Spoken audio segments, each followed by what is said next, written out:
கல்யாணம் பண்ணிக்கணும்னு எப்போ தோணுச்சு? யாரை பார்த்த உடனே கல்யாணம் பண்ணிக்கணும்னு தோணுச்சு? என் ஃப்ரெண்டெல்லாம் காலேஜ் படிக்கும் போதே கல்யாணம் பண்ணிட்டான் சார். ஆ அவனை பார்த்தோன்னே கொஞ்சோண்டு தான் ஆசை இருந்துச்சு. ஆ அப்புறம் அப்படியே வெளில வந்து முடிச்சோடனே எங்கள் ப்ரொஃபஸர் எங்கள் காலேஜ்லேயே தான் படித்தாப்புல, அங்கேயே ப்ரொஃபஸர் ஆகிட்டாப்புல. அடுத்த வருஷம் அவரும் கல்யாணம் பண்ணிட்டாப்புல.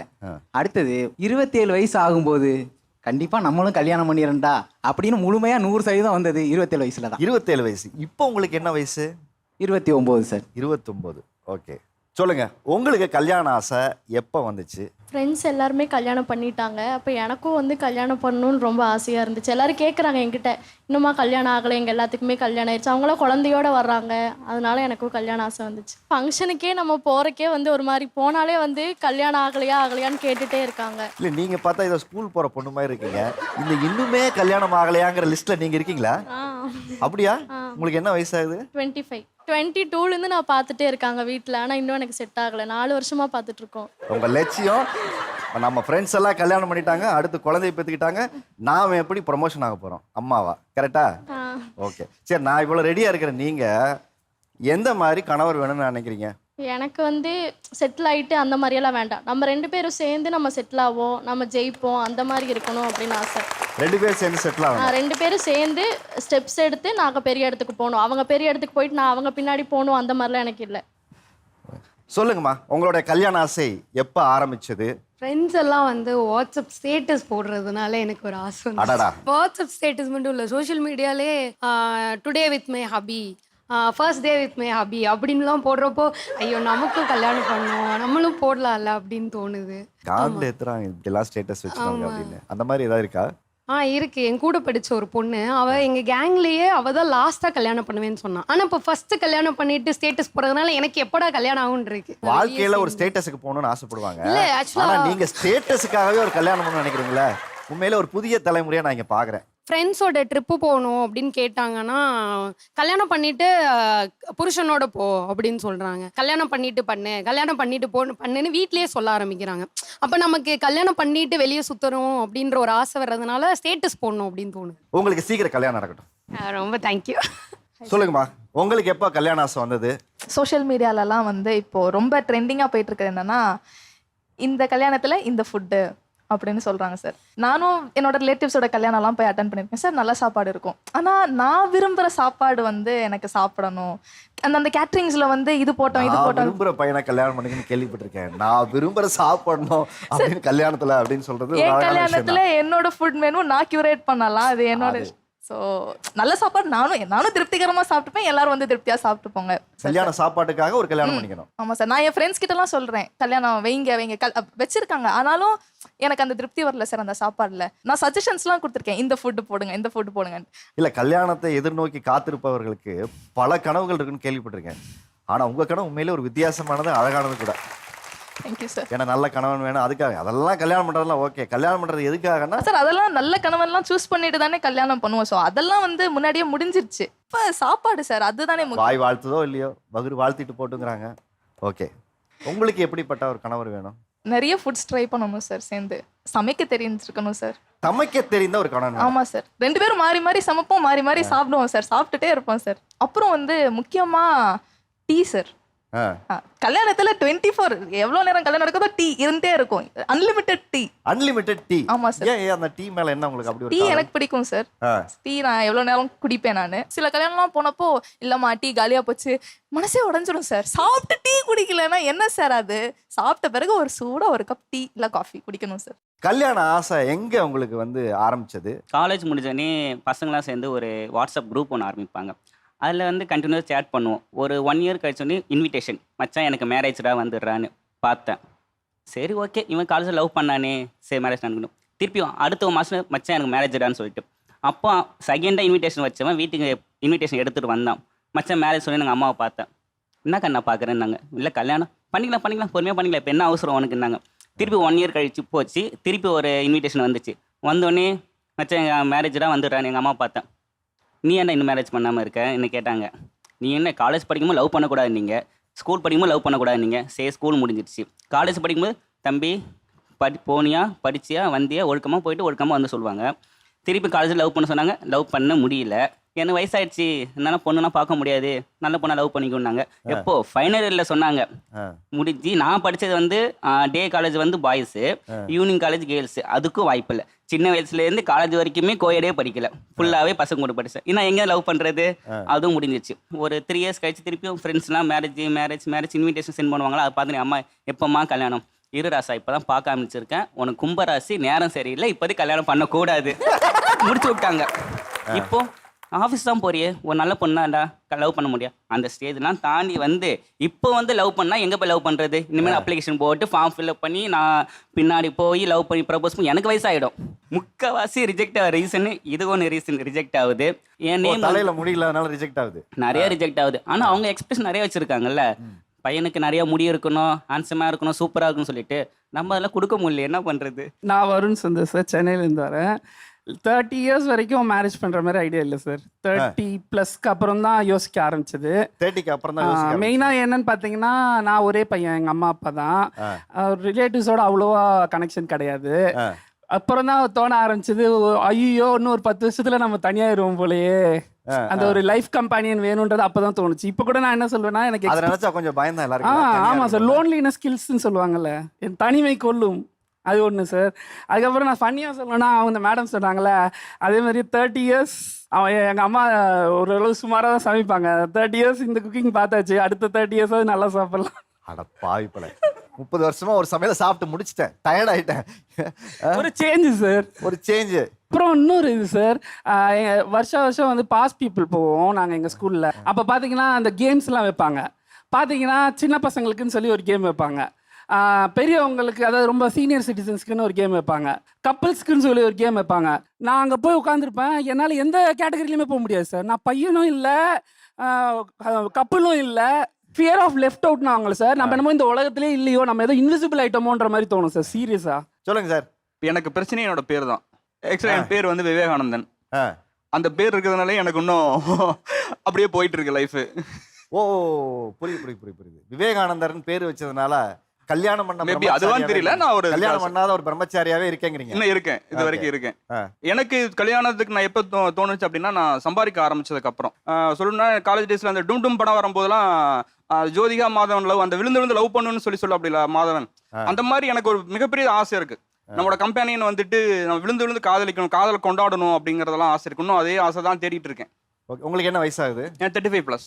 35. என்ன வேலை பாக்குறீங்க? நான் கவர்மெண்ட் ஜாப்ல இருந்தே உங்களுக்கு கல்யாணம் நடக்கல? கவர்மெண்ட் ஜாப் கிடைக்கிறதுக்கு முன்னாடி அந்த கண்டிஷன்ல இருந்துட்டு, நான் பிரைவேட் ஜாப் ஒர்க் பண்ணிட்டு இருக்கேன், உங்களுக்கு கொடுக்க முடியாது அப்படின்ட்டு நான் அதுக்கப்புறம் டிஎன்பிசி எழுதி, குரூப் 2 எழுதி நிறைய ட்ரை பண்ணி நான் கவர்மெண்ட் ஜாப்குள்ள வரேன். நான் அதுக்கப்புறம் டியூ டு ஏஜ் நான் ரிஜெக்ட் ஆகிறேன். இதுதான் பிரச்சனை இப்ப இருக்கிற சொசைட்டில. நீங்க எதிர்பார்க்கறீங்க ஒண்ணு, நம்ம எதிர்பார்க்கறது வாழ்க்கையில எல்லாத்தையும் சாதிச்சு ஒரு இடத்துல உட்காரும்போது அது நீங்க அந்த கண்டிஷன் முன்னாடி சொல்றீங்க. நீங்க அந்த கண்டிஷனுக்கு நான் ஃபுல்ஃபில் பண்ணி ஒரு இடத்துக்கு தயாராகி வரும்பொழுது நீங்க அது தகுதியா இல்லைங்கிற மாதிரி ஆயிடுது.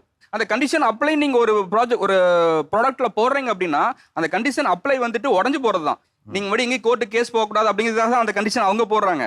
இப்போ அதோட அவங்ககிட்ட கேட்டுருவாங்க. லைஃப் டைம்ல அந்த கண்டிஷன் போட்டீங்கன்னா, இப்போ 5 வருஷத்துல நீங்க உடஞ்சு போயிருவீங்க, நீங்க கண்டிஷன் போட முடியாது. ஓகே, 5 வருஷத்துல உடஞ்சு போக முடியாது அப்படிங்கிற மாதிரி சொல்றாரு. நீங்க என்னென்ன கண்டிஷன் போட்டு கிளம்புறீங்க? இவங்க வந்து எனக்கான ஒரு சின்ன கண்டிஷன். அப்போ எனக்கு கவர்மெண்ட் ஜாப் கிடச்சிது. அப்போ அவங்க வேறு இடத்துக்கு சென்னை வரணுங்கிறதுக்காக இப்போ ஒர்க் பண்ண வேண்டான்னாங்க.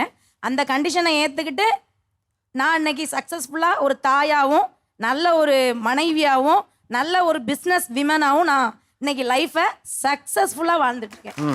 என்னோட கணவர் என்ன நல்லா கன்ஃபியூஷன் இல்ல அந்த வயசுல கேக்குறேன். ஆமா, எனக்கு அது சரியா அந்த நேரத்துல நமக்கு தோணல, கவர்மெண்ட் ஜாப் கிடைச்சிருக்கு, திடீர்னு ஒரு கல்யாணம் பண்ணி வைக்கிறாங்க, அவரும் போவேனான்னு சொல்றாரு. அந்த கவர்மெண்ட் ஜாப்பை விட என்னோட லைஃப் எனக்கு பெருசா தெரிஞ்சிச்சு.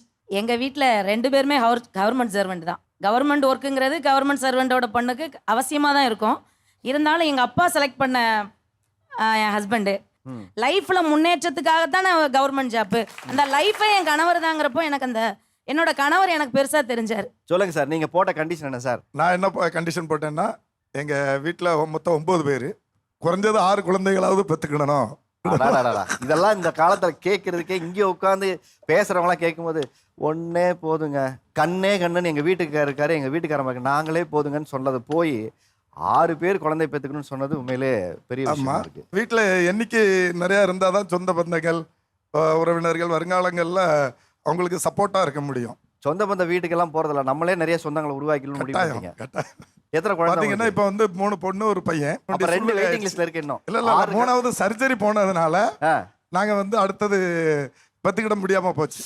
ஓகே. ஆமாம், குழந்தைகள் நிறைய இன்னும் பெற்றுக்கிட்டு எங்கள் அப்பா அம்மா மாதிரி பெரிய குடும்பமாக வாழணுங்கிறத என்னோட ஆசை. அவங்க சொன்ன மாதிரி குழந்தை கூட இன்னும் பெற்றுக்கலாம், சி செக்ஷன் பண்ணதுனால பெற்றுக்கல முடியல. ஆனால் ஆக்சுவலி நானும் காலேஜ்லாம் படிக்கும்போது 2 குழந்தை தான் பெற்றுக்கணும்னு நினச்சேன். அவங்களோட விருப்பம் எனக்கு சரியாக தான் பட்டுச்சு, அதனால் 4 குழந்தைங்க பெற்றுட்ருக்கேன். சிசேரியன் பண்ணலைன்னா இன்னும் கூட பெற்றிருப்பேன். இந்த கப்புள் சொன்னது ஃபுல்லாமே சூப்பராக இருந்தது, க்யூட்டாக இருந்தது. அப்படியே இந்த சைடு பார்த்தீங்கன்னா 4 குழந்தை பெற்றுக்கிறதுக்கு அவங்க சமம் சொல்லியிருக்காங்க. 4 குழந்தைங்க பெற்றுக்கிறது என்னோட விருப்பமா இருந்தது தம்பி. சூப்பர் மேம், உங்க விருப்பம் தான் அது, நீங்க ஒத்துக்குனீங்கல்ல. அது ஆணாதிக்கம் நீங்க எப்படி சொல்லலாம்? உங்க ஹஸ்பண்ட் வந்து பாலிஸ்டா ஆணாதிக்கம் பண்ணிருக்காரு சார், அப்படிதான் நான் பாக்குறேன், அப்படிதான் அது பாக்குற அவரோட மாதிரி கருத்து இருக்கு. தம்பி. மியூச்சுவலா இருக்கிறதுல நம்ம விமர்சனம் சொல்ல முடியாதப்பா. அவங்களுக்கும் தேவை, அவருக்கும் தேவைங்கிறதுல மியூச்சுவல் இல்ல. அப்போ எதிர்பார்ப்புல தான் இருக்கு. இல்ல எதிர்பார்ப்புங்கிறது கண்டிஷன் பேர் நீங்க சொல்லக்கூடாது. நீங்க சொன்னீங்க ஃபர்ஸ்ட் பேசினப்ப 5 வருஷம் தான் அந்த லைஃப் இருக்கும் கண்டிஷன் போட்டா அப்படினீங்க. எனக்கு 5 வருஷம் ஆச்சு கல்யாணம் பண்ணி, 2 பிள்ளைங்களாச்சு, எனக்கு ஒரு பேக்ரவுண்டும் கிடையாது. நீங்க என்ன கண்டிஷன் போட்டீங்க? என்ன கண்டிஷன்? கண்டிஷன் என்னோட ஃபேமிலியை பார்க்கணும். அது இல்ல எல்லாரும் பாத்துக்கறதா. ஃபேமிலி நீங்க ஒய்ஃபோட ஃபேமிலி பாத்துக்கணும், ஒய்ஃபுக்கு ஃபேமிலி பாத்துக்கணும். கண்டிஷன்ங்கிறது வந்து அடிமைத்தனம்னு நினைக்கிறீங்க. அவங்க கண்டிஷன் போட்டு நம்ம வாழணுமாண்டு, அந்த கண்டிஷன் போட்டு வாழ்றதுல எவ்வளவு ஒரு இன்பமான விஷயம் இருக்குன்னு தெரியுங்களா? தகப்பனுக்கு அப்புறம் புருஷன் நல்லது சொல்லி கொண்டு வராங்க, இப்படிதான் இருக்கணும்னு சொல்லிட்டு ஒரு நல்ல மாப்பிள்ளையை பார்த்து ஒரு பொண்ணு கல்யாணம் பண்ணி வைக்கிறப்ப அந்த பொண்ணோட வேலை என்ன? அது தகப்பனோட வேலை. ஒரு நல்ல பையனை பார்த்தோம், நம்ம கட்டி கொடுத்துட்டோம், நம்ம பொண்ணு நல்ல ஒரு இடத்துல வச்சுட்டாங்க. அப்போ அதோட கடமை எங்களுக்கு நிறையா இருக்குது. அப்போ எங்களோட மனைவியை நாங்கள் எந்த அளவுக்கு கொண்டுட்டு வரோமோ எங்களோட பிள்ளைங்க அவங்கள பார்த்து வளருவாங்க. பிள்ளைங்க வந்து மனைவியை மட்டும், அதாவது தாயை மட்டும் பார்த்து வளர மாட்டாங்க. அவங்க வந்து ஃபேமிலியா அப்பா அம்மா அப்படின்னு 2 பேரையும் பார்த்து தான் வளருவாங்க. நீங்க வந்து கண்டிஷன் அப்படின்னு சொல்றீங்கல்ல, அது வந்து பெண் கிட்ட மட்டும் இல்ல. இங்க எப்படி வந்து ஆகுது அப்படின்னா, வேலைக்கு போக கூடாது, எந்த மாதிரி கண்டிஷன்ஸ்லாம் வருது தெரியுமா? பொண்ணு வந்து பையனோட அதிகமா படிச்சிருக்க கூடாது, ஒரு பிஜி டிகிரி வச்சிருக்கா, அப்ப இவன் என் பையனை மதிக்க மாட்டா, அப்ப இவளுக்கு வந்து எப்படி நான் வந்து கல்யாணம் பண்ணி கொடுப்பேன் அப்படின்னு வருது. ஓகே, உங்க சைட்ல பார்த்தது. நான் கேட்டரிங் மேனேஜ்மெண்ட், என்னோட ஒய்ஃப் டீச்சர், ஓகேவா? ஃபர்ஸ்ட் எங்க வீட்ல வேலைக்கெல்லாம் போக கூடாது, குடும்பத்துக்கு தான் பொண்ணுன்னு சொன்னாங்க. நான் என்ன சொல்றேன், வேலைக்கு போக கூடாது அப்படி சொல்ற உரிமையே கிடையாது. அந்த பொண்ணு படிச்சிருக்கா, அவ போவா, அது அவளோட உரிமை. எம்ஏ படிக்க வச்சேன் ஒய்ஃபை, எம்ஏ படிக்க இல்ல வச்சேன். பொண்ணு சொல்ல அவங்களுக்கு வேணும்னா அவங்களே படிச்சுப்பாங்கங்க. அவங்களுக்கு வந்து யூஜி டிகிரி அவங்க அப்பா படிக்க வச்சு விட்டுருக்காரு அப்படின்னா, அவங்களுக்கு பிஜி படிக்கணும்னு ஆசை இருந்ததுன்னா அவங்க எக்ஸாம் எழுதுவாங்க, கிளியர் பண்ணுவாங்க, அவங்க படிப்பாங்க. ஒரு பார்ட்னரா நீங்க வந்து சப்போர்ட் தான் பண்ணணும். நான் படிக்க வச்சேன் அப்படின்னு நீங்க வந்து பெருமையா வந்து அதை அந்த நேரம் வரும்போது நீங்க சொல்லிக்கோங்க. நீங்க அவங்களுக்கு ஃபினான்ஷியலா அவங்களால முடியாத கட்டத்தை தான் நீங்க வந்து அவங்களுக்கு சப்போர்ட் பண்ணலாம். அதை விட்டுட்டு நான் படிக்க வச்சேன் அப்படின்னு கில்ட் ட்ரிப் பண்ணாதீங்க. தகப்பனோட வேலையை ஒரு கணவனா இருந்து நாங்க வழி நடத்துறோம். நீங்க கணவர் வேலையை மட்டும் பாருங்க, தகப்பன் வேலையை தகப்பன் பார்த்து பாருங்க. அப்படி கிடையாது, அப்படி நீங்க சொல்லக்கூடாது. இது கண்டிஷனா கட்டுப்பாடான்னு தெரியல. நீங்க வந்து கேட்டுன்னு வருது, சில கட்டுப்பாடு போடுறாங்க, இந்த கட்டுப்பாடுக்கு நீ அடங்கி இருக்கணும் அப்படின்றது சொல்றாங்க. ஆனா கண்டிஷன்ன்றது என்ன தெரியுமா? இப்போ நம்ம ஒரு பொண்ணு எடுக்க போறோம், அந்த பொண்ணு எடுக்கிற போற இடத்துல இந்த பொண்ணு இப்படிதான் இருக்கணும்னு நான் எக்ஸ்பிளைன் பண்றேன். உங்களுக்கு எத்தனை பசங்க இருக்காங்க? எனக்கு 2 ஆண் பிள்ளைங்க. கல்யாண வயசுல இருக்காங்களா? என்ன கல்யாண பண்றாங்க? வயசு ஒரு 2 பிள்ளைங்க கல்யாணம் ஆயிடுச்சு. ஒருத்தர் ஆடிட்டர், ஒருத்தர் வந்து HR கிட்ட. நீங்க என்ன கண்டிஷன் போட்டு கல்யாணம் பண்ணீங்க? நான் பாக்குற பெண்ணு வேலைக்கு போக கூடாது, அதாவது உங்க பையனுக்கு பாக்குற அந்த பெண்ணு. 2வது இந்த T-ஷர்ட், ஜீன்ஸ் பேண்ட், துப்பட்டா எல்லாமே இருக்கக்கூடாது. எனக்கு முடியை விரிச்சு போட்டு நடக்கக்கூடாது. எனக்கு முடியை கட்டணும். அந்த காலத்து மாதிரி தலை குளிச்சா தலை கீழே, அந்த காலத்து பெண் பிள்ளைங்களுக்கு கீழே ஒரு முடி போடுவாங்க, அந்த முடி போட்டுட்டு வெளியே வரலாம். 3வது அவங்க குளிக்காம வந்து அடுப்பு பற்ற வைக்க கூடாது, என்னையும் பார்க்க கூடாது. அவங்களுக்கு தனி கொடுத்துன்னு எப்போ வச்சிருவேன் நான். அவரு நல்ல கம்பெனில இருக்காரு. உன்னுடைய வேலையை நீ விட்டுடணும். 30,000 ரூபா வாங்கியிருந்தாங்க, வேலையை விட்டுடணும். வேலையை விட்டு சம்பாரிச்சு கொடுக்குறதுல நீ வாழணும். அவன் சம்பாதித்தை நீ எதிர்பார்க்கணும். அவன் சம்பாதிச்சு விட்டு நான் என் சம்பாதித்துல நான் பாதி எடுத்துக்குவேன், என் சம்பாதி எங்க அம்மா கொடுப்பேன், எங்க அப்பா கொடுப்பேன், இந்த பிரச்சனை வரக்கூடாது. நீ காலகாலத்துல ஒரு குழந்தை பெற்று கையில கொடுக்கணும். சார், தலையை விரிச்சு போடக்கூடாது, தலையை வெட்டக்கூடாது, இதை சமைக்கணும் அதை சமைக்கணும், இவங்க ஏன் சார் சொல்லணும்? அதெல்லாம் அவங்களுக்கு தெரியும் சார். கல்யாணம் பண்ணி ஒரு வீட்டுக்கு ஒரு பொண்ணு போறானா, இதைத்தான் நான் செய்யணும் அப்படின்றது அவங்களுக்கு தோணும். நீ இங்க உட்காரக்கூடாது, நீ இப்படி உட்காரக்கூடாது சார். இது ஒரு கண்டிஷன் சார். நான் முடி வெட்டினேன் சார். நான் இதுக்கு முன்னாடி 1 வருஷத்துக்கு முன்னாடி இன்னும் ஷார்ட் ஹேர் வச்சிருந்தேன் சார். அது ஒன்று சொன்னாங்க, இப்படி முடி வெட்டிட்டே உனக்கு எப்படி மாப்பிள்ளை கிடைக்கும், உனக்கு எப்படி நாங்கள் மாப்பிள்ளை பார்ப்போம், நீங்க அப்படி ஒன்றும் மாப்பிள்ளை எனக்கு பார்க்க வேண்டாம் மாப்பிள்ளை முடியாது சார் எங்க பிரச்சனை, நாங்க 2 பேரும் சேர்ந்து வாழ போறோம், அது எங்க மனசோட பிரச்சனை, அது நாங்க பாத்துக்கிறோம். அடுத்து டிஷர்ட் போடக்கூடாது, அது ஏன் சார் டிஷர்ட் போடக்கூடாது, இப்போ எல்லாமே காமன் ஆயிடுச்சு. சார் நீங்க வந்து வேலைக்கு போக கூடாது, ஆமா, அதுக்கப்புறம் வந்து குளிச்சுட்டு சமைக்கணும், அதுக்கப்புறம் குளிச்சதுக்கு அப்புறம் தலை துவட்டிட்டு கீழே கட்டிக்கணும், அதுக்கப்புறமா ஜீன்ஸ் இதெல்லாம் போடக்கூடாது, அது மாதிரி சுடிதார் வெளியே வரக்கூடாது ஒன்று சொல்றீங்க இல்லையா? இதுக்கெல்லாம் உங்களுக்கு ஒரு காரணம் இருக்கும்ல, ஏன் இதை செய்யக்கூடாதுங்கிறதுக்கு உங்களுக்கு ஒரு காரணம் இருக்கும். எனக்கு வந்து துப்பட்டாலாம் வெளியே போகும்போது பல பேர் நம்ம மார்பகத்தை பாக்குறாங்க இல்லைங்களா? இல்ல துப்பட்டா இல்ல இல்லாம நீங்க வெளிய பாக்குறவன் பிரச்சனையா இல்ல நீங்க போடுற கண்டிஷன்ல பிரச்சனை இருக்கா? எனக்கு புரியல. 2 பேர் சம்பாரிச்சு நம்ம விடுவாங்களான்னு என்ன இருக்கலாம், ஆனா 2 பேருக்கு சந்தோஷம் கிடைக்காது. நீ ஒருத்தர் சம்பாரிச்சாதான் அந்த வீட்டுல சந்தோஷமாக அவங்க வாழ்வாங்க ஆயுசு காலம் ஃபுல்லா. நீங்க சொல்றீங்க ஒருத்தர் சம்பாதிச்சா வந்து போதும், அப்பதான் சந்தோஷமா இருக்கும் அப்படின்னு சொல்றீங்க. இதுவே உங்க மருமக வேலைக்கு போய் சம்பாதிச்சா உங்களுக்கு ஓகேவா? உங்க பையன் வீட்டுல இருக்கட்டும், உங்க மருமக வேலைக்கு போய் சம்பாதிச்சு நீங்க சொல்ற அதே கண்டிஷன்லாம் வந்து அந்த பிள்ளை சமைக்குது எல்லாமே பண்ணுதுன்னு வச்சுக்கலாமே, உங்க மருமக வேலைக்கு போட்டும். எனக்கு மருமக வேலைக்கு போனா அந்த அவசியம் இருந்தா என் பிள்ளைங்க நான் கல்யாணத்துக்கு ஏற்பாடு பண்ண மாட்டேன். ஏன் கல்யாணம் பண்ணிட்டு ஒரு பொண்ணு வேலைக்கு போக கூடாதுன்னு நான் வேலைக்கு போடுறேன், நான் கண்டிஷன் போடல. என் பணக்கு நான் சொல்றேன், என் புள்ள சந்தோஷமா இருக்குன்னா அவன் ஆபீஸ் போயிட்டு வந்தோடனே காப்பி போட்டு கொடுவான். இவ வேலையில இருந்து வர லேட் ஆகும், அதுக்காக சரி உங்க வேலைக்கு போயிட்டு வர லேட் ஆகட்டுமே, உங்க பையன் பாத்துக்கிட்டுமே. அது வரைக்கும் உங்களுக்கு வீட்டுல மருமக தேவையா வேலைக்காரி தேவையா? எனக்கு மருமக தான் தேவை. ஆனா நீங்க வெச்ச கண்டிஷன் எதுமே மருமக மாதிரி தெரியல. மருமக மாதிரி தெரியலையே இன்னைக்கு வரைக்கும். மருமக நீங்க போட்ட கண்டிஷனுக்கு உங்க பையன் என்ன சொன்னாரு? என் பையன் ஒண்ணே ஒத்துங்க, என் பையன் கரெக்டா செய்யணும், அப்பா போடுற கண்டிஷன் கரெக்டா இருக்கணும். ஏன்னா என் தகப்பனா என்ன அப்படி வளர்த்தாரு, நான் அதனால நான் அப்படி வளர்த்தேன். சார் நீங்க அந்த கண்டிஷன் பழைய பாரம்பரியத்துல உங்களுக்கு வேணும் அப்படின்னா உங்களுக்கே கல்யாணம் இருக்காது, வட்டக்கல் தூக்கி கல்யாணம் பண்ணிருக்கணும், இல்ல காலை அடக்கி கல்யாணம் பண்ணிருக்கணும். இந்த கண்டிஷன்லாம் நீங்க பேஸ் பண்ணி இருந்தா தான் நீங்களே கல்யாணம் பண்ணிக்க முடியும். அதுலயே ஒண்ணு இருந்தீங்கன்னா காலை அடக்கிட்டு தான் நீங்க வந்திருக்கணும். காலை அடக்க அது கண்டிஷன் இருந்துச்சு, நீங்க சொன்னீங்க இல்லையா? சொன்னீங்கல்ல, நீங்க 2 ஆம்பளை பிள்ளைங்களை பெத்து வச்சிருக்கிறதுனால நீங்க 2 பொம்பளை பிள்ளைங்க வீட்டுல மருமகளை வரணும்னு நினைக்கிறீங்க. ஆனா இதே 2 பெண் குழந்தைகளை நீங்க வச்சிருந்தீங்கன்னா ஒரு பொண்ணை பொத்ததுக்கு அப்புறம் தான் தெரிஞ்சிருக்கும் உங்களுக்கு ஆணுடைய மனோபாவம் அன்னைக்கு அப்பாவா என்ன இருந்திருக்கும்னு. நான் ஒரு பொண்ணை பெத்த அப்பாவை நான் சொல்றேன். இதை போன்ற ஆண்கள் உங்க வீட்டுல இருந்தா நீங்கெல்லாம் இன்னைக்கு வெளியில போயிருக்கக்கூடிய சூழல் அமைஞ்சிருக்குமா? கண்டிப்பா அமைஞ்சிருக்காது. இல்ல அதை தாண்டி தான் நீங்க வந்திருக்கோம். அதை தான் நான் அவர் சொல்றேன். என்ன நல்லா கண்டிஷன் போட்டு உங்களை அலற விடுறாங்க இந்த கல்யாண சந்தையில். ஒரே ஒரு பையன் மட்டும்தான் எங்கள் வீட்டில். தாத்தா ஒரு 2 இயர்ஸ் முன்னாடி இறந்துட்டாங்க. நான் பாட்டி நான் தான் வச்சு பார்த்துட்டு இருக்கிறேன். இப்போ பாட்டி மேரேஜ்க்கு அப்புறம் அவங்க உங்களோட தான் இருப்பாங்களா, அவங்கள நாங்கள் தான் பார்க்கணுமா? அப்படி இல்லைனா பொண்ணு வீட்டிலேயே என்ன சொல்கிறாங்க அப்படின்னா, என் பொண்ணு வந்து கஷ்டப்பட்டு நான் படிக்க வச்சிருக்கிறேன் செஞ்சுருக்கிறேன், ஸோ ஆஃப்டர் மேரேஜுக்கு அப்புறம் ஸ்பெண்ட் பண்ணுறது எல்லாமே எங்களுக்கு பண்ணணும், உங்கள் வீட்டுக்கு நாங்கள் எதுவுமே பண்ண மாட்டோம் அப்படிங்கிறது. அது வந்து அவங்க மைண்ட் செட்டில் ஓகே, நான் அது வந்து அக்செப்ட் பண்ணிக்கிறேன். அவங்க என்ன சொல்றாங்க, சில நேரத்துல ஒரு அசெட்டா தான் மாப்பிள்ளையை பாக்குறாங்களே தவிர ஒரு நல்ல கேரக்டரா வச்சுப்பாங்களா? மாப்பிள்ளையை பாக்குறாங்க. சொல்லுங்க. பொண்ணு படிச்சிருக்கா அப்படின்னு கேட்குறாங்க. 2வது படிச்சிருந்தா அந்த பொண்ணு வேலைக்கு போகக்கூடாதுன்னு கேட்குறாங்க. இப்போ என்ன ஒரு பையன் பொண்ணு பார்க்க வரான்னா நம்ம அப்பா அம்மா நம்ம கிட்ட சொல்லியிருப்பாங்க, பையன் வந்து இந்த இடத்துல வேலை பார்க்குறான், இவ்வளோ சம்பாதிக்கிறான் அப்படின்னு சொல்லி நம்மக்கிட்ட சொல்லியிருப்பாங்க. அப்போ நம்ம அந்த பையன்கிட்ட வந்து தனியாக பேசும்போது என்ன படிச்சிருக்கீங்க, என்ன வேலை பார்க்குறீங்க, நம்ம ஜென்ரலாக கேட்குறது தான். அந்த பையன் கடைசியில் போய் எங்கள் அப்பா கிட்ட என்ன சொல்லிட்டாங்கன்னா, உங்கள் பொண்ணு இப்போவே இவ்வளோ கேள்வி கேட்குது, கல்யாணத்துக்கு அப்புறம் அப்படி கேள்வி கேட்குது, இந்த வாய் பேசிட்டு போனாலாம் எனக்கு வேண்டாம் அப்படின்னு. அப்படிதான் சார் எனக்கு இப்போ எல்லாமே. எப்படி சார் ஒரு கேள்வி கூட கேட்கக்கூடாதா? பையன் என்ன படிச்சிருக்கான், என்ன வேலைக்கு போறான்னு எந்த ஒரு பொண்ணுமே கேட்கக்கூடாதா? அதெல்லாம் நாங்கள் அனுப்பும்போது ஜாதகத்திலே கொடுத்துறோம், என்ன படிச்சிருக்காங்க, என்ன வேலைக்கு போகிறாங்க, எவ்வளோ சம்பளம்னு. பட் நம்ம பையன் நம்ம கிட்ட உண்மையா இருக்கானா பொய்யா இருக்கானா நம்ம அதை செக் பண்ணுவோம்ல. கரெக்ட். இப்போ 2வது வந்து என்ன வந்து உருவ கேலி பண்ணி, பொண்ணு வந்து ரொம்ப ஒல்லியா இருக்கு, ஆடி மாதம் பிறந்திருக்கு, காற்றடிச்சா பறந்துருமா அவங்க பொண்ணு, அப்படியெல்லாம் கேட்டு ரொம்பவே கஷ்டப்படுத்திருக்காங்க. அது ஒரு ஃபன்னாக போனாலுமே எனக்கு அது ரொம்ப ஹர்ட்டாக இருக்குது சார். ஒரு ஆடுக்கு நடிக்கும் போது ஒரு மாடலாக வரணும்னா ஒல்லியான ஒன்று பொண்ணை தேடுறாங்க, படத்துக்கு ஹீரோயின் போகணும்னா ஒல்லியாக இருக்கணும்னு எதிர்பார்க்குறாங்க. அதெல்லாம் எதிர்பார்க்கும்போது கல்யாணத்துக்கு மட்டும் ஏன் ஒல்லியான பொண்ணு நீங்கள் எதிர்பார்க்க மாட்டேங்கிறாங்கிறதான உங்களோட கேள்வி. கேட்டுருவோம் அந்த பக்கம். சொல்லுங்க. மேட்ரிமோனியில் தான் பொண்ணு தேடிட்டு இருக்காங்க, ஆனால் இது வரைக்குமே செட் ஆகலை. பொண்ணுங்கிட்ட டேரெக்டாக பேசி அவங்களோட சைக்காலஜி எல்லாமே புரிஞ்சுக்கிட்டேன். ஒரு 500 பேர்கிட்ட பேசியிருப்பேன் அந்த 5 வருஷம். 500 பேர்கிட்ட பேசியிருப்பீங்க? எல்லாருமே ஒரு கிரைட்டீரியா, ஹைட் இருக்கணும், கலர் இருக்கணும்.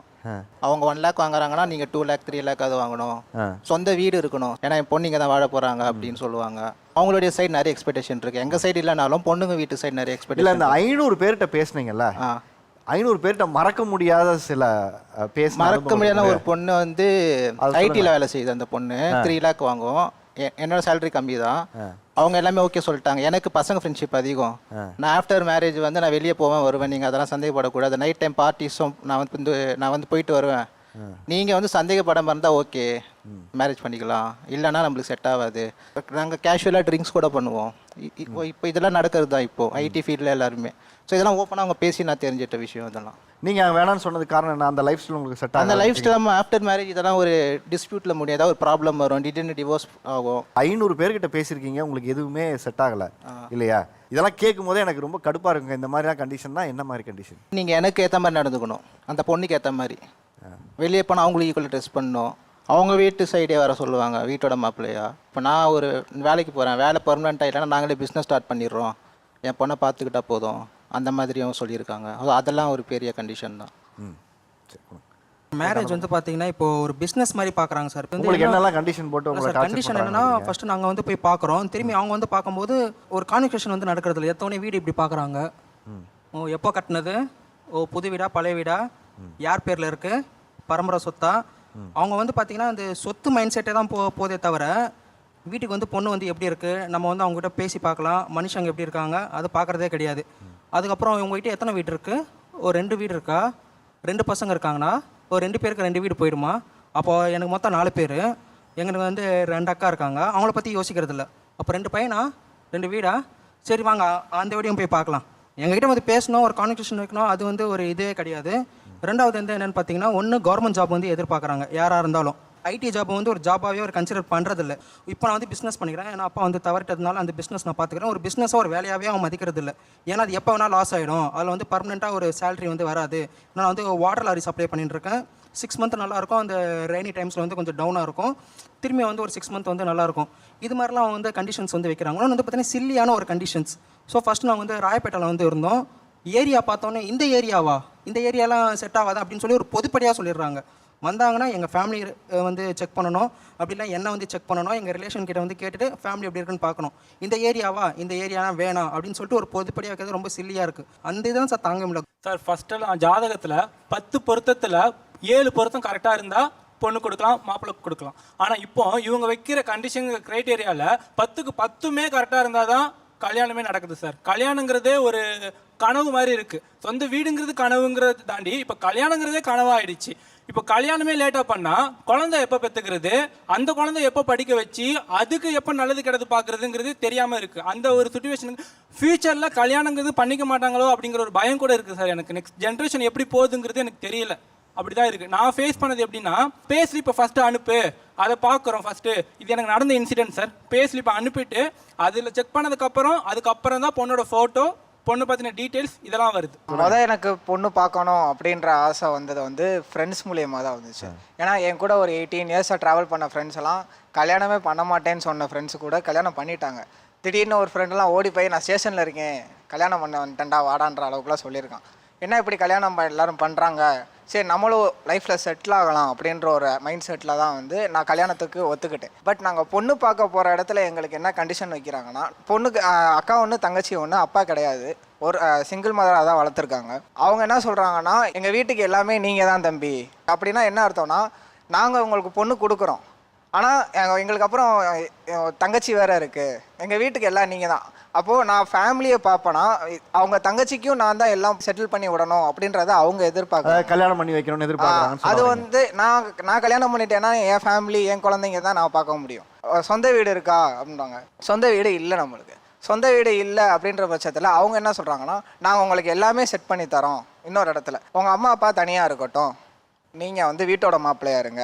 இது வந்து ரெகுலராக நடக்குது. அந்த கேள்விக்கு வந்து எனக்கு பதில் சொல்ல பிடிக்கல, நான் வந்துட்டேன். இப்போ அவங்க என்ன சொல்கிறாங்க, கண்டிஷன் போட்டு கல்யாணம் பண்ணுறது அப்படின்னு உங்களுக்கு வரும்போதே நீங்கள் போடுற கண்டிஷன்ஸ் அப்படின்னு ஒன்று இருக்கு இல்லையா, அந்த கண்டிஷன்ஸ் எதிர்பார்ப்புகளை தாண்டி நிறைய பேருக்கு வந்து சாத்தியமில்லாத விஷயங்களாம் நீங்கள் சொல்கிறீங்க. அதாவது அசட்டாக பார்க்குறீங்க, மிகப்பெரிய குற்றச்சாட்டு வைக்கிறாங்க உங்கள் மேலே. பாரமாக இருக்கோம், 2 பொண்ணுங்க இருக்கிறனால வேணான்னு சொல்கிறாங்க அப்படின்னு. நாங்கள் 3 பொண்ணுங்க சார். நானும் இன்னொரு தங்கச்சியும் லாங் டிஸ்டன்ஸில் கல்யாணம் பண்ணி கொடுத்துட்டாங்க. என் சின்ன தங்கச்சி என்ன பண்ணா, நான் கல்யாணம் பண்ணால் அம்மா அப்பா ஊரில் இருக்க பையனை தான் கல்யாணம் பண்ணணும்னு சொன்னான். அதே மாதிரி கேட்டு வந்தாங்க.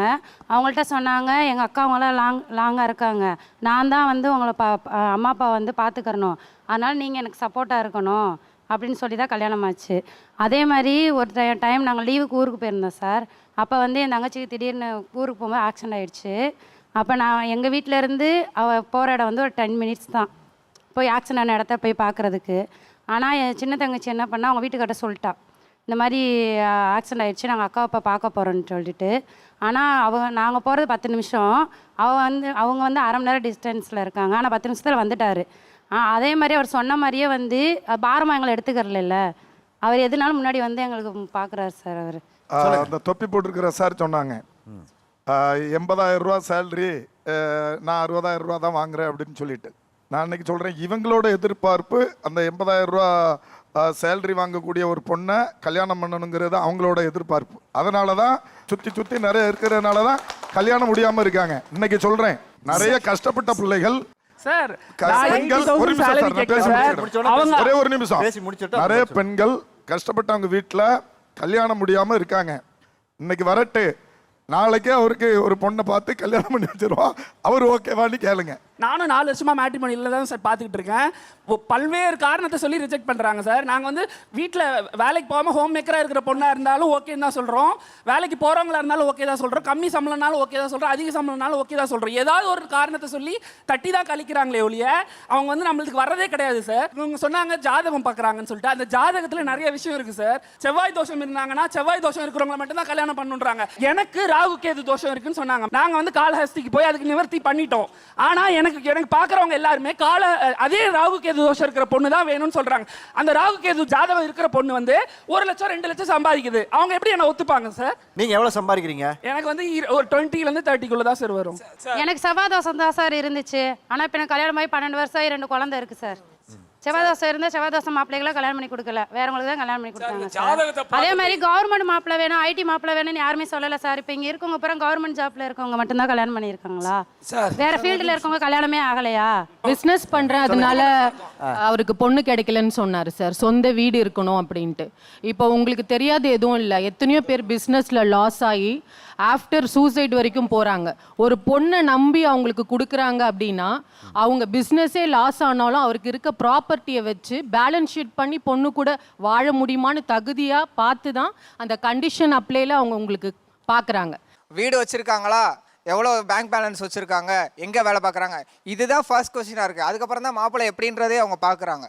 மாப்பிள்ளை எப்படின்றது பார்க்குறது தானே சார் ஃபர்ஸ்ட். பர்சனாலிட்டியை வச்சு வாழ்க்கை முறை போகாது சார். எத்தனையோ பேர் வந்து இந்த எக்கனாமிக் சப்போர்ட் இல்லாமல் குடும்ப ரீதியாக எவ்வளோ பிரச்சனைகளை சந்திக்கிறாங்க. எக்கனாமிக் சப்போர்ட் இல்லாம குடும்ப ரீதியா நல்லா சந்தோஷமா வாழ்றாங்கல்ல, அப்படி வாழ்றவங்களும் இருக்கிற இடத்துல ஏன் இவ்வளவு டிமாண்ட்ஸ் இவ்வளவு கண்டிஷன்ஸ் வைக்கிறாங்க?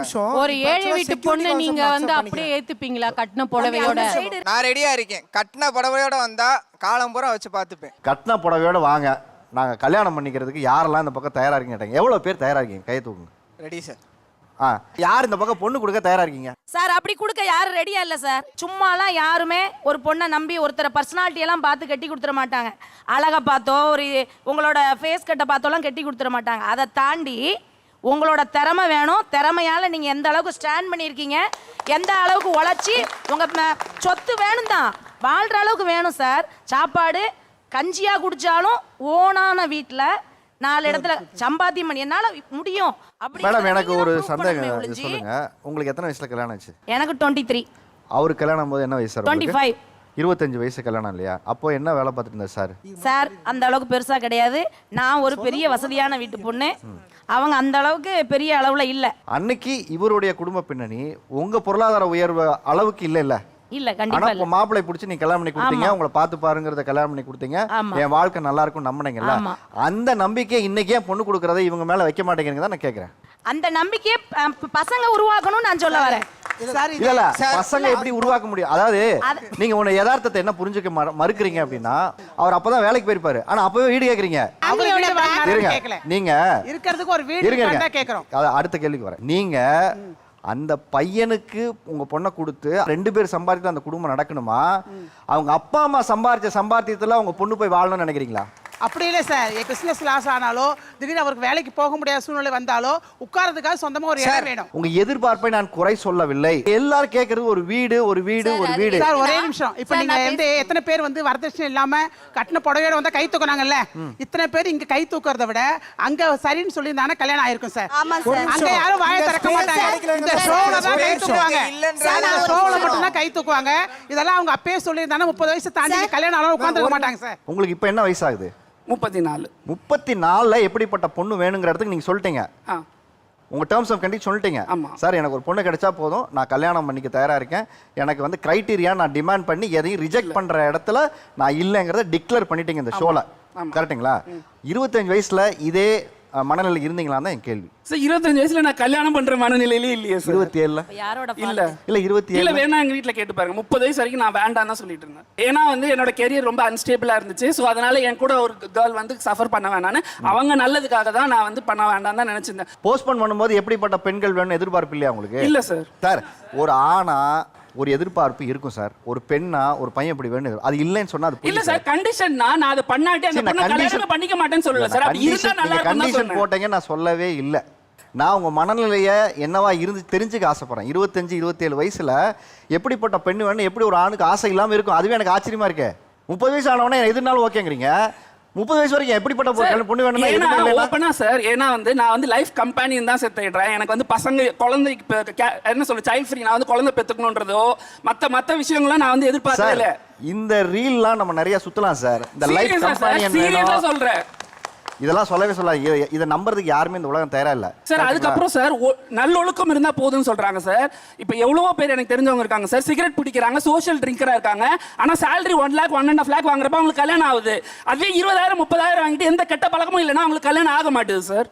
அவங்க நல்லொழுக்கம் சொல்றது இப்ப பாக்குறதே கிடையாது. சொல்லுங்க. எங்க குடும்பம் வந்து பெரிய குடும்பம் சார். சின்ன வயசுலயே வந்து தாத்தா முறை அளவுக்கு ஆயிட்டேன் சார். தாத்தா முறை எனக்கு இருக்கு. தாத்தா தாய் மாமா சித்தப்பான்னு எல்லா முறையும் ஆயிட்டேன். என் கூட உள்ள ஃப்ரெண்ட்ஸ் எல்லாருமே வந்து என் கையில் வந்து அவங்க பசங்களை எனக்கு கொடுக்குறாங்க. என் ஃப்ரெண்ட்ஸோட சுற்றிக்கிட்டு இருந்தேன்னா இப்போ வந்து என் ஃப்ரெண்ட்ஸோட பையனை கூட்டிகிட்டு நான் போகிறேன் அப்படின்ற ஒரு ஸ்டேஜ் இருக்குது. இந்த மாதிரி கண்டிஷன்ஸ்னால இந்த மாதிரி ரிஜெக்ஷன்ஸ்னாலையும் நான் வந்து யாரையும் ஃபேஸ் பண்ண முடியலை. இன்றைக்கி என் ஃபேமிலியை நான் தான் பார்க்குறேன். 24 தான் ஆகுது, பட் என் ஃபேமிலியை நான் தான் ரன் பண்ணிக்கிட்டு இருக்கேன். பட் இப்படி ரன் பண்ணிகிட்டு இருந்தாலும் எனக்கு ஒரு குறை அப்படின்னா எனக்குன்னு ஒரு ஃபேமிலி இல்லையே. எங்கள் அம்மா இருக்கிற வரையும் எங்கள் அம்மா அப்பா நான் ஒரு ஃபேமிலியாக இருந்தோம். இப்போ எங்கள் அம்மா இல்லை, எங்கள் அப்பாக்காக நான் இருக்கிற மாதிரி இருக்குது. எங்கள் அப்பானா ஒரு ஆள். இப்போ எனக்கு ஒரு ஃபேமிலி இருந்துச்சுன்னா எனக்கு ஒரு குழந்தை இருக்கும், எங்கள் அப்பாவுக்கு ஒரு சந்தோஷம் கிடைக்கும். இப்போது அப்பாவும் ஒரு பக்கம் வேலைக்கு போயிடுறாரு, நானும் ஒரு பக்கம் வேலைக்கு போயிடுறேன். இந்த லோன்லினஸை மாற்றுறதுக்காக 2 பேரும் வேலைக்கு மட்டுமே போகிற மாதிரி ஒரு சுச்சுவேஷன் இருக்குது. இதனால நாங்கள் ஃபேமிலி ஃப்ரெண்ட்ஸ் எல்லார்ட்டையும் இருந்து தவிர்த்து நாங்கள் தனியாக எங்களுக்குள்ள ஒரு உலகம் மாதிரி வச்சுக்கிற மாதிரி ஒரு தனி உலகத்துக்குள்ள எங்களை வச்சுக்கிட்டோமோ, வெளி உலகமே இல்லையோ அப்படின்ற ஒரு மாதிரி இருக்கு. ப்ரெஷர் அதிகமாக கொடுப்பாங்க எனக்கு. எக்ஸாக்டாக பார்த்தோன்னா நான் ஒரு விஷயத்தை கிரியேட் பண்ணி வச்சுருக்கேன் வீட்டில். எனக்கு பிடிச்ச ஒருத்தவங்க நான் சொல்லியிருந்தேன். இப்போது ஒரு சில ரீசன்ஸ்னால அப்படியே ஸ்டாக்னண்ட்டாகவே இருக்குது. அவங்களுடைய இடத்த இன்னொரு பொண்ணு நான் நிரப்பலை. 5 வருஷமாக நான் அவங்கள தான் நினச்சிட்டு இருக்கேன். ஆனால் அவங்களுக்கு என்னென்ன வாங்கி கொடுக்கணும்னு நினச்சோன்னு ஒரு சுடிதாராக இருக்கட்டும், இன்னர்ஸாக இருக்கட்டும், வாட் எவர் எல்லாமே என் வீட்டில் ஒரு வார்ட்ரோப் ஃபுல்லாக நிரப்பி வச்சுருக்கேன். அதை கட்டி பிடிச்சி தூங்குறது, அவங்க என் கூட தான் இருக்காங்கங்கிற ஒரு யூனிவர்ஸ் லா ஆஃப் அட்ராக்ஷன் கிளியராக ஃபாலோ பண்ணுற மாதிரி நான் வாழ்ந்துட்டுருக்கேன். இந்த டெஸ்டினியை புரிய வைக்கிறதுக்குமே ஒரு ஸ்பேஸ் தேவை. ஆனால் அம்மா கேட்பாங்க, ஏம்மா இந்த மாதிரி பண்ணிட்டு இருக்கேன்னு கேட்பாங்க. ஷீ நோஸ் அப்படின்றது. உங்களுக்கு வயசு ஆக ஆக உங்கள் அப்பா அம்மாவுடைய மனநிலை எப்படி இருக்குது? அதாவது உங்கள் தனிமை ஒன்று இருக்குது, அதை கடந்து போகணும். பக்கத்தில் இருந்து அப்பா அம்மா நம்மளை பார்த்துக்கிட்டே இருப்பாங்க, அதை எப்படி அவங்க எதிர்கொள்கிறாங்க? என்ன மாதிரியான உணர்வு அவங்ககிட்ட வெளிப்படுத்துகிறாங்க? எங்கள் வீட்டில் வந்து அம்மாவுக்கு அப்பாவுக்கு ஏஜ்டு பர்சன். ஸோ 65 ஆகிடுச்சு. ஸோ வீட்டில் வந்து லாஸ்ட்டு பையன், அக்கா அண்ணன் 2 பேரும் மேரேஜ் ஆகிடுச்சு. அம்மா ஒரு ஃபீல் பண்ணுற விஷயம் என்னன்னா, சின்ன வயசு சொன்னேனடா எண்ணெய் தடவு முடி கொட்டுன்னு இப்பயும் சொல்லுவாங்க. நான் சென்னையை விட்டு நான் வீட்டுக்கு போனால் எண்ணெய் பாட்டில் கையில் எடுத்துகிட்டு வருவாங்க, தரையை விட்டு தான் போய் படுத்து தூங்குவாங்களே அவங்க. அப்படிப்பட்ட கேரக்டர் அவங்க. அதுக்கு இல்லாமல் 5 வருஷமாக நைட் ஷிஃப்ட் பார்க்குறேன், டே ஷிஃப்ட் பாரு சொல்லுவாங்க. ஆனால் எனக்கு வந்து நான் பார்க்குற ஒர்க்கு வந்து நைட்டில் தான் கிடைக்குது, டே கிடைக்கல. ஏன்னா நம்ம நைட்டு ஒர்க் பார்த்தா தான் ஃபாரின்ஸ் வந்து ஐடியில் ஒர்க் பண்ணிட்டு இருக்கேன். அந்த ரிஜெக்ஷனால எங்கள் அம்மா வந்து ரொம்ப ஃபீல் பண்ணுவாங்க. சார் பையன் வாழ்க்கை எப்படி போயிடுச்சு, முடி கொட்டுது, முடியாதால எல்லாமே ரிஜெக்ட் பண்ணுறாங்க, இதுதான் அவன் பிரச்சனையா, நீ சம்பாதிக்கிற வீடு இருக்குது எல்லாமே இருக்குது, இதுதான் அவன் பிரச்சனையான்னு சொல்லி என்ன கேட்பாங்க. நான் கேட்பேன், இதுதான் பிரச்சனை எனக்கு தெரியல, நான் நல்லா பார்த்துப்பேன், ஏன்னா நான் டீட்டோட்டில், ஏன்னா எதுவுமே ஸ்மோக் கட்டிங்ஸ் எதுவுமே கிடையாது, எல்லாமே ஓகே தான். ஸோ இதனால தான் நிறைய ரிஜெக்ஷன் ஆக சொல்லிட்டு அவங்களுக்கும் ஃபீலிங் இருக்குது, எனக்கும் கஷ்டம் இருக்குது. ஸோ இது மெயின். இப்போ அவருக்கு வந்து முடி பிரச்சனைன்னு சொல்றாரு. முடி பிரச்சனை இருக்கிறவருக்கு ஒரு சில குறைகள் இருக்க பெண்ணை வந்து நான் ஏற்கிறதுல எந்த ஒரு தவறும் இல்லை இல்லைங்களா?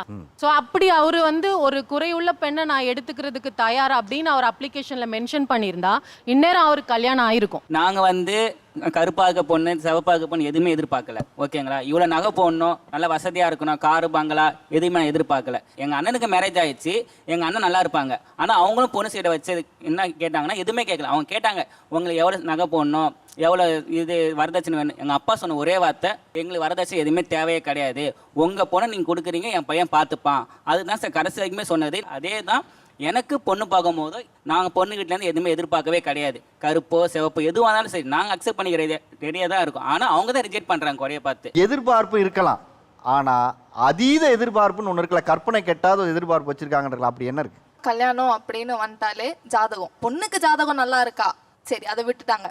பொண்ணு பையன் ஜாதகம் நல்லா இருக்கா, அதையும் விட்டுட்டாங்க. பொண்ணு வந்து இந்த குடும்பத்தை எப்படி நடத்தும், பொண்ணுக்கும் இந்த குடும்பத்துக்கும் ஜாதகம் நல்லா இருக்கா அப்படிங்கிற மாதிரிலாம் ஜாதகம் பார்க்க ஆரம்பிச்சு அதுல ரிஜெக்ட் பண்ணிட்டு இருக்காங்க சார். கார்டு இருந்தால் மட்டும்தான், 5 ஏக்கரா கார்டு இருந்தால் மட்டும்தான் கல்யாணம் பண்ணுவேன்னு சொல்லிட்டு இன்னமும் ஒரு பொண்ணு நான் போயிட்டு என் ரிஜெக்ட் பண்ணாங்க ப்ரொஃபைல, இன்னமும் அவங்க வெயிட் பண்ணிட்டு இருக்காங்க. யூபிஎஸ்சி கிளியர் பண்ணி டயர் 2 டயர் 1 சிட்டில இருந்தாதான் வந்து மாப்பிள்ளை கொடுப்போன்றாங்க சார். டயர் 1 டயர் 2 சிட்டிஸ்ல வந்து போஸ்டிங் இருக்கணும்ங்கறாங்க. யூபிஎஸ்சி கிளியர் பண்றதே எவ்வளவு பெரிய பாடு சார். இதுல நான் எப்படி டயர் 1 டயர் 2 சிட்டிஸ்ல போய் போஸ்டிங் தேடுவேன்? எனக்கு சொல்றாங்க சார் 30,000 சேலரின்றீங்க, உங்க அம்மா அப்பா வேற இருக்காங்க, அவங்க பாதி வாங்கிப்பாங்க, என் பொண்ணுக்கு என்ன கொடுப்பீங்கன்னு கேக்குறாங்க. என்ன கஷ்டங்கள் வந்தாலும், பிசினஸ் லாஸ் ஆனாலோ ஜாப் லாஸ் ஆனாலோ அந்த பொண்ணை வந்து அவனோட இதுல தான் பாத்துக்கணும். எக்காரணத்தை கொண்டு அந்த பொண்ணுக்கு வர சொத்துல இருந்தோ பொண்ணோட சம்பளத்துல இருந்தோ செலவு பண்ணவே வைக்க கூடாதுன்னு நினைக்கிறாங்க சார். ஃபர்ஸ்ட் எனக்கு ஒரு ப்ரொஃபைல் பார்த்தாங்க பெங்களூர், கம்பல்சரியா கொடுத்ததே வந்து ப்ரிஃபர்டு வந்து பெங்களூர் ஒன்லி. ஸோ என்னன்னா அந்த ஊர்ல இருக்கிறவங்க தான் பண்ணணும், ஏன்னா பொண்ணு வந்து இந்த ஊர் தான், ஸோ வெளியூர்ல இன்ட்ரெஸ்ட் இல்லை அப்படிங்கிற மாதிரி. ஸோ இன்னொன்று வந்து சென்ட்ரல் ஜாப்ல இருந்தாலும் ஆஃபீஸர் கிரேட்ல இருக்கணும் அப்படிங்கிற மாதிரி ஒரு விஷயம் வந்து சொல்றாங்க. சார் ஆக்சுவலி இன்னொரு விஷயம், சென்னை சைட்லேருந்து பேசினா கொடுக்க மாட்டாங்க. வில்லேஜ்னா வில்லேஜ்லேயே பார்க்குறோம், பாண்டிச்சேரினா பாண்டிச்சேரி, விழுப்புரம்னா அந்த டிஸ்ட்ரிக்ட்குள்ளே, சென்னைனாலே வேணாம் அப்படின்றாங்க. அவங்களே நினச்சிக்கிறாங்க சென்னைனா தப்பானவங்களா இருப்பாங்க அப்படின்ட்டு. அதாவது நீங்கள் எல்லாமே கண்டிஷன் போட்டு கல்யாணம் பண்ணி தான் அந்த பக்கம் உட்காந்துருக்கீங்க. திருப்பும் கண்டிஷன் போட்டு தான் என் பசங்களுக்கும் இப்போ கல்யாணம் பண்ணுவோங்கிற முடிவில் இருக்கீங்க இல்லையா? நீங்கள் போடுற கண்டிஷன்ஸ் வந்து வாழ போகிறவங்க ஒரு 50 வருஷம் 100 வருஷம்னு வாழ்க்கையை வாழ போகிறாங்கல்ல, எந்த நம்பிக்கையில் இந்த கண்டிஷன்லாம் அவங்க கரெக்டாக ஃபாலோ பண்ணுவாங்கன்னு எந்த நம்பிக்கையில் கல்யாணம் பண்ணுறீங்க? நான் நாளைக்கு மாற்றி கூட நான் பேசலாம் இல்லையா? அப்படி ஒரு வாய்ப்பு இருக்குல்ல. அவர் கண்டிஷன் என்னன்னு எனக்கு தெரிஞ்சிருச்சு, நான் என்னன்னு எனக்கு தெரியும் அப்படிங்கிறப்ப என் மேல இருக்க நம்பிக்கையில நான் அதை ஏத்துக்கிறேன், என்னால அதை முடியும் அப்படி நான் நம்புறேன்ல சார். அதே மாதிரி அவரும் என் கண்டிஷன் அவருக்கு சொல்லிட்டேன். எதுவுமே நம்ம ஒரு விஷயம் தெரியாத போது தான், ஒரு விஷயத்தை பற்றி புரியாத போது தான் நம்ம குழப்பத்தில் இருப்போம். நமக்கு என்னன்னு தெளிவாக புரிஞ்சிருச்சுன்னா அதை ஈஸியாக நம்ம சொல்யூஷன் கொடுத்துருவோம் இல்லையா? ஸோ அந்த செல்ஃப் கான்ஃபிடென்ட் 2 பேருக்குமே இருந்துச்சுன்னா இந்த கண்டிஷனோ இதுவோ இதெல்லாம் ஒரு மேட்ரிக் கிடையாது. நான் அவரை நம்பல, என்ன நம்புறேன் அப்படிங்கிட்டீங்க இல்லையா? அவர் என்ன வேணா கண்டிஷன் போட்டோம், அவர் போட்டாலும் என்னால வாழ முடியும், அவ்வளவுதான். இப்போ நான் இவளுக்கு ஒரு கண்டிஷன் போறேன், இவன் எனக்கு ஒரு கண்டிஷன் போறான்னா அந்த 2 பேரும் அதுக்கு தகுந்த மாதிரி நடந்துக்கிட்டா தான் வாழ்க்கை மூவ் ஆன் ஆகும். இல்லாம இருந்தா அவங்க சொல்ற மாதிரி டிவோர்ஸ்லயோ அவங்க ஏன் பயப்படுறாங்கன்னா இதுக்கு உள்ள போய் மாட்டிடுவாங்களோ, பாதி பேத்துக்கு பயத்திலே கல்யாணம் ஆகாம இருக்கு. அவர் இருக்காரு 5 ஏக்கரா காடு கொடுத்தாதான் அவர், ஏன்னா கொங்கு பெல்ட்ல 5 ஏக்கரா காடு அவர் சொல்றாரு அந்த டீச்சர் சாரா சார், கவர்மெண்ட் ஜாப்ல 5 ஏக்கரா கார்டு கொடுத்தா தான் நீங்க இனியும் ஜாதிக்குள்ளே தேடுறீங்கன்னு நினைக்கிறேன். ஜாதி விட்டு வெளியே வாங்க. இல்ல அப்புறம் எப்படி உங்க இல்ல நான் வந்து என் பாயிண்ட் ஆஃப் வியூ சொன்னீங்கன்னு சொல்ல வரல தலைவரே, நான் சொல்றது என் பாயிண்ட் ஆஃப் வியூ. நான் என்னோட கம்யூனிட்டில தான் பாக்குறேன், நான் சொல்லவே கிடையாது உங்கள்ட்ட. இல்லங்க நான் எந்த இடத்துல மென்ஷன் பண்ணல. நானும் வந்து நீங்க வந்து கம்யூனிட்டில கொண்டே வர வேண்டாம். ஜாதி விட்டு வெளிய வந்து டிபேட்ல கம்யூனிட்டியே கிடையாது. என்ன கேக்குறாரு, நீங்க அப்படி பாக்குறீங்களான்னு கேக்குறாரு. இல்ல பாக்கல அந்த எக்ஸ்பெக்டேஷன் நான் பாக்கல. ஓகேங்க. இல்ல அந்த காலம்ல என்ன ஃபில் பண்றீங்க? மேட்ரிமோனி மாதிரி ஒரு இதுல நீங்க ஃபில் பண்றீங்க இல்லையா? அது ஒரு காலம் வச்சிருக்காங்கல்ல, காஸ்ட் நோ பார்னு போடுறீங்களா? இல்ல காஸ்ட் நோ பார் நான் போட்டுருக்கேன் என்னோட ப்ரொஃபைல் இருக்கு, காஸ்ட் நோ பார் தான் போட்டுருக்கேன். இன்னும் என்னோட சின்ன ஒரு பாயிண்ட் நான் கேட்கிறேன் பிரதர். எல்லாரும் கேக்குறீங்க, எல்லாம் சரிதான். இன்னும் எத்தனையோ ஏழையான இருக்காங்க. நீங்க ஏன் அந்த மாதிரி ஏழை பண்ணி நீங்க பேசுங்க, நீங்க எல்லாம் பேசுங்க, இத்தனை நேரம் பேசுங்க, பேசவே இல்ல. உங்க பக்கம் நிறைய அந்த மாதிரி நீங்க யாரும் அந்த மாதிரி பண்ணல அப்படின்னு சொல்ல வரல. நிறைய பேர் பண்ணுங்க, இனியும் சீக்கிரமா கல்யாணம் ஆயிடுன்னு தான் சொல்றேன். அந்த மாதிரி ப்ரொஃபைல் நான் பார்த்தோம். ஏழ்மையான இருக்கிற ஒரு பொண்ணு நாங்களாம் வாலண்டியராக கேட்டோம். அந்த பொண்ணு பிடிச்சி இருந்தது. ஆனால் அவங்க எதிர்பார்த்தது வந்துட்டு என்னோட ஐ ப்ரொஃபைல் வருவாங்கன்னு அவங்க எக்ஸ்பெக்ட் பண்ணிட்டே இருக்கிறாங்க. ஏன்னா அவங்களுக்கு ஆப்ஷன் நிறைய இருக்கு.